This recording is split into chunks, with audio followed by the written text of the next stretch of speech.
Yo, what is going on, my people? Hopefully everyone is keeping well. In today's video, I'm going to help you master market structure. This is one of those topics that's so subjective. So many people look at it from different ways, but the way that I'm going to show you today is going to be so clear that this is probably going to be one of the last market structure videos that you'll ever need to watch, because it's going to be very clear for you. So before I get started, okay, and I don't want to make a big intro or anything like that. Before I get started, I want to ask you to do one thing. Head on to the Instagram that you just seen right now. This is my new Instagram that I'll be posting basically all of my Forex content, etc. So make sure you follow up right now, because there's going to be a lot of the announcements or any of the trading tips, etc. Sometimes I'll be posting free signals also on the story. So make sure you go ahead and click that follow button on that Instagram. Without further ado though, let's get straight into the video. So as you can see right here, I've pulled up USD CAD, and we're going to take a look at the market structure. Now, before we take a look at market structure, you need to understand what time frame is relevant for me, and this is done by asking yourself, what time frame am I going to be looking at taking my entries from?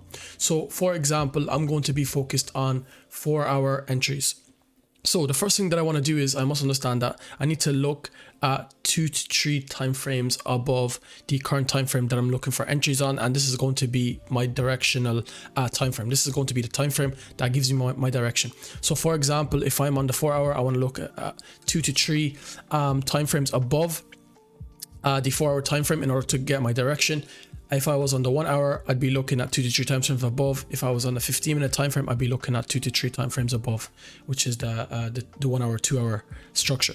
Okay, so right here, I'm on the 4-hour, and we're going to just take a look at the structure that we have right here. So this is the structure that I look for entries, correct? This is the time frame that I look for entries, the 4-hour.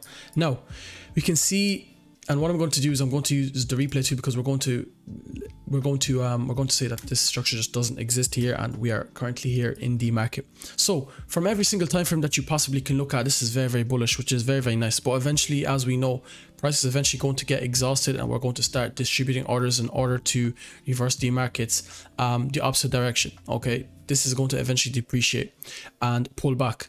So we start seeing this happen from a few different signs. We wait for certain signs. Now, one of the biggest signs that a reversal is going to happen is this. You see how the fact that throughout all of this range, price has been creating very minimal pullbacks, and the pullbacks, if they are created, are very weak. Okay, the ranges are very small, and then the trend is large. The range is small on the pullback and the trend is large, etc. Here, this is probably the most volatile pullback that we've seen in quite a while. We also got a structure, we got a liquidity grab right here. We didn't break structure. As price moves on though, what you can see is now we're starting to consolidate a small bit. Okay, we're just barely breaking up above the highs. Okay, failed to break the high once again, and now we're just consolidating. Okay, this is a very big sign now that we are starting to distribute, okay, up the top right here. And anyone that looks at the Wyckoff schematic, this is what you're usually going to be looking at. Okay, the phases of distribution right up at the top here. I'm not going to go through this because it's not the point of the video, but this is a Wyckoff. Eventually you'll see that it'll play out. So we see this happen, etc. Okay, and now we see the change of character. Okay, so we see the structure break right here, price breaks below here, and now it's somewhat retracing. Some people will be looking for sells right here, whatever it is. Some people will sell right here. They might succeed, they might get stopped out. This is not the point. The point is we need to understand what is currently happening in this structure. The fact that we got this right here, first of all, the fact that we broke the structure to the downside, we're also failing to break structure to the upside multiple times. Now the higher probability is that we're probably going to see some sort of reversal to the downside. This is very simple. This is the higher probability case. This necessarily doesn't mean it's always going to work out, but this is going to be the high probable scenario that this is going to reverse to the downside. Now the market structure right here might not be very clear to me, but that's fine, because eventually what I will look at is I will look at my daily time frame, and this is going to give me the buyer and seller zones. And then when I understand the buyer and seller zones, this is going to make market structure so simple for me, and I'm going to explain now in a second what I mean. So price does this thing. I'm going to increase the speed, and as you can see, now we have a UTAD and a test, and once this low breaks, now we're just completely looking for sells. Okay, boom. So now we start looking for sells. You see this low has been broken, this low has been broken. Now we're getting major signs of weaknesses right here. So now I'm starting to look for sells. So a lot of people, when they start looking for sells now, they start getting caught up with the structure within the 4-hour time frame, because their entry is on the 4-hour time frame, but also their structure is also based off the 4-hour time frame. So they're just looking at this structure right here and it's confusing to them. So what you need to do in order to get the true structure is you need to go to the daily time frame. And with this, it's actually very, very simple. We need to look at where the buyers have entered the markets and where the sellers have where the sellers have entered the market, vice versa.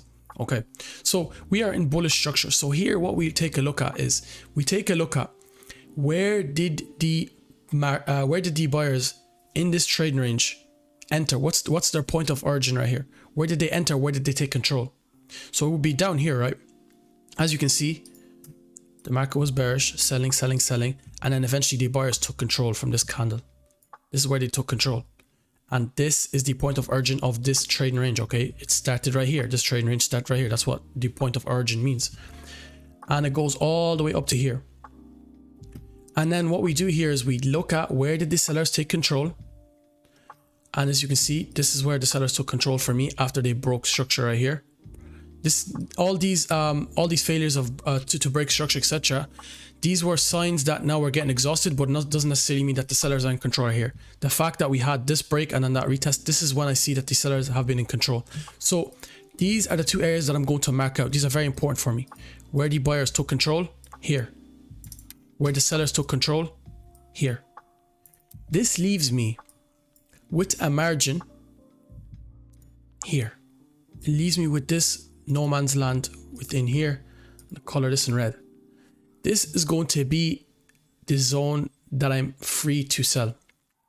I'm going to be looking for sells all within this zone, but I need to make sure that within this zone right here, I'm only looking for sells above that 50%.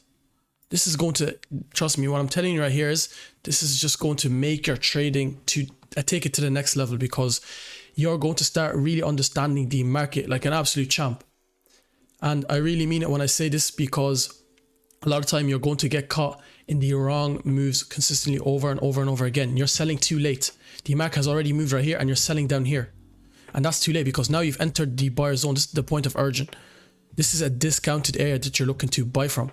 The market structure on the daily time frame is so clear that's bullish, right? This is the beautiful thing in USD CAD right now. It's very, very clear that it's bullish.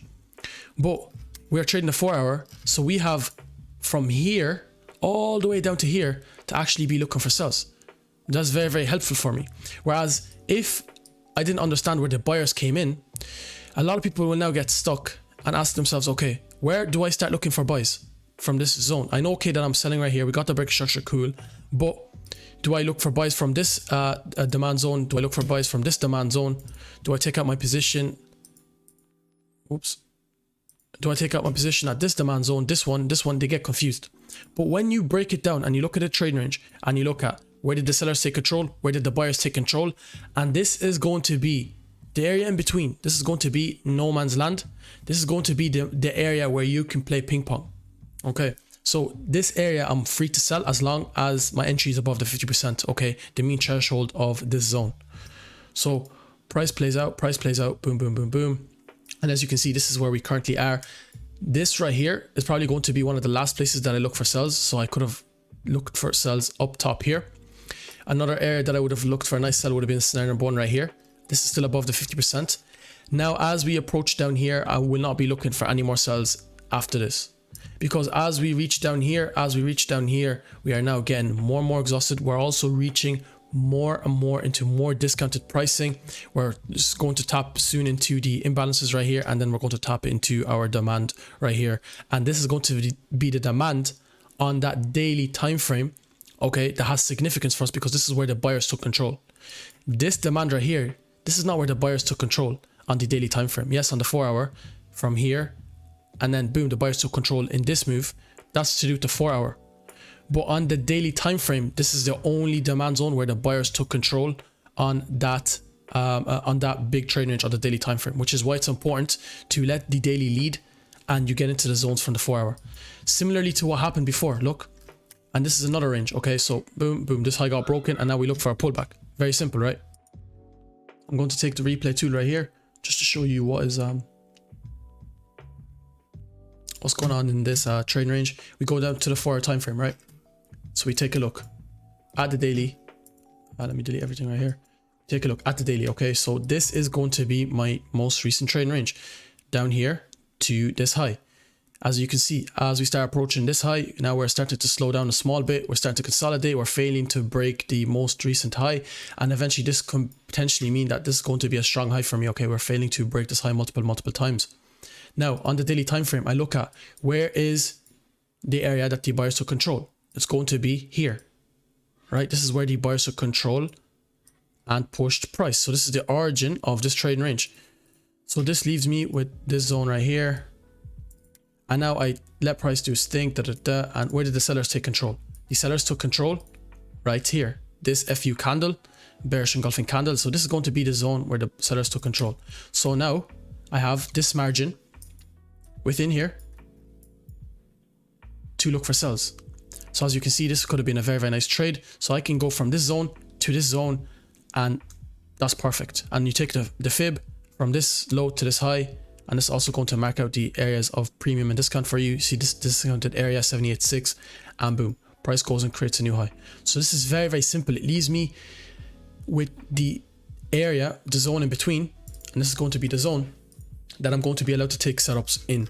So now when I'm on the 1-hour time frame, as long as I'm above the 50% within this zone, show you that here, as long as I'm above the 50% within the zone, which is right there, I can take entries. So I can take entries here, I can look for entries here, etc, etc. As I start approaching this zone, this is going to be the daily zone where the buyers took control, and that's where I look to exit my trade. So this might be a little bit of a complex concept for you, but watch this video multiple times, and if you actually understand this, the whole concept of market structure is going to become a piece of cake for you. So that is it pretty much for this video. Hopefully you enjoyed and gained some value. Please drop a like on the video, make sure you subscribe, and also don't forget to follow the Instagrams that I told you about at the start of the video. You're not going to regret it. Okay, so I appreciate every single one of you, and I'll catch you on the next lesson. Bye bye.